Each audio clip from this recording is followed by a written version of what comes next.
رابعہ بصری رحمت اللہ علیہ کو دنیا سے گئے ہوئے 1200 سال ہو چکے ہیں، لیکن ان کا نام آج بھی زندہ ہے، رابعہ بصری۔ رابعہ بصری نہ کوئی شہزادی تھی، نہ کوئی ملکہ تھی، نہ کوئی وہ خوبصورت تھی، نہ کوئی خاندانی تھی، بلکہ عورت ہونے کے لحاظ سے ہر عیب اس میں تھا۔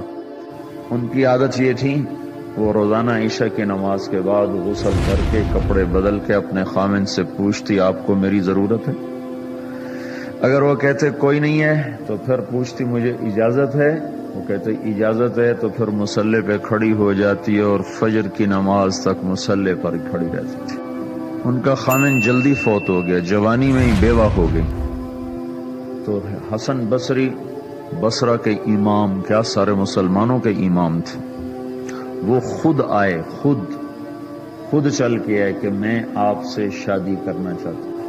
وہ کوئی شادی کا شوق نہیں تھا ان کو، وہ تو اولاد کے قابل نہیں، شکل صرف ان کی نیکی اور ان کا جو اللہ سے تعلق تھا، ان کو یہ لالچ ہوا کہ یہ میری بیوی ہو جائے تو اس کی طفیل شاید میری بخشش ہو جائے۔ تو ان کے پاس آئے، کہنے لگے رابعہ میں آپ سے شادی کرنا چاہتا ہوں، خود پیغام لے کر آئے۔ تو انہوں نے فرمایا میری 4 باتوں کا جواب دے دو تو میں شادی کر لیتا۔ کہنے لگے کیا؟ کہ یہ بتاؤ میں جنتی ہوں کہ دوزخی ہوں؟ کہنے لگے یہ تو میں کچھ نہیں کہہ سکتا۔ اچھا یہ بتاؤ جب اللہ تعالیٰ قیامت میں اعمال نامے اڑائے گا، کسی کے سیدھے ہاتھ میں آئے گا، کسی کو الٹے ہاتھ میں آئے گا، میرے سیدھے ہاتھ میں آئے گا کہ الٹے ہاتھ میں؟ کہنے لگے یہ بھی کچھ نہیں بتا سکتا۔ کہنے لگے اچھا یہ بتاؤ جب اللہ نیکیوں کو تولے گا، کسی کی نیکیاں بڑھ جائیں گی، کسی کے گناہ بڑھ جائیں گے، میرے گناہ زیادہ ہوں گے نیکیاں زیادہ ہوں گی؟ کہ یہ بھی نہیں بتا سکتا۔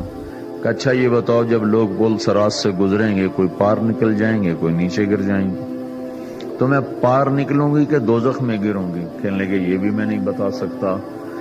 تو پھر فرمایا اچھا جاؤ مجھے تیاری کرنے دو، مجھے ان 4 باتوں کی تیاری کرنی ہے، میرے پاس شادی کے لیے وقت کوئی نہیں ہے۔ جو اللہ سے دوستی لگا لیتے ہیں اللہ دنیا ان کے لیے مسخر کر دیتے، اللہ دنیا ان کے پاؤں میں ڈال دیتے۔ تو جب ان کا انتقال ہوا، رات کو ان کا انتقال ہوا، تو اپنی خادمہ سے کہا بس 2-4 آدمی بلا کے مجھے جلدی سے دفن کر دو، کسی کو نہ بتاؤ، صبح لوگوں کو بتا دینا اور مجھے کفن دینا میری وہ اس چادر میں جس میں میں تہجد پڑا کرتی تھی۔ تو انہوں نے راتوں رات دفن کر کے صبح اعلان کیا، شور مچ گیا، ہائے کیوں بتایا، کیوں نہیں بتایا، کیوں؟ تو اگلی رات ان کی خادمہ نے ان کو خواب میں دیکھا، سبز لباس پہنا ہوا، حسن و جمال، سورج چہرے پہ چمک رہا۔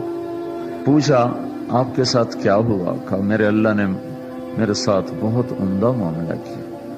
کہا آپ کی وہ چادر کہاں گئی جس میں آپ کو کفن دیا تھا؟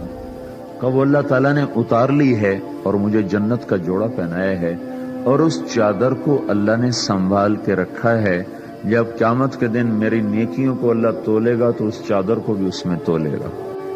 انہوں نے پوچھا منکر نکیر کا کیا ہوا؟ کہا وہ آئے تھے تو انہوں نے مجھ سے کہا من ربکی، تیرا رب کون ہے، تیرا رب کون ہے؟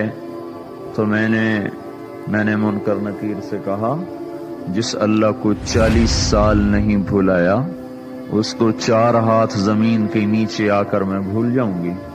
کہ جس رب کو 40 سال میں نہ بھلا سکی اس کو 4 ہاتھ زمین کے نیچے آ کر میں بھول جاؤں گی؟ تو منکر نکیر نے کہا اب اس کا آگے کیا حساب لینا، چلو بھائی واپس چلو۔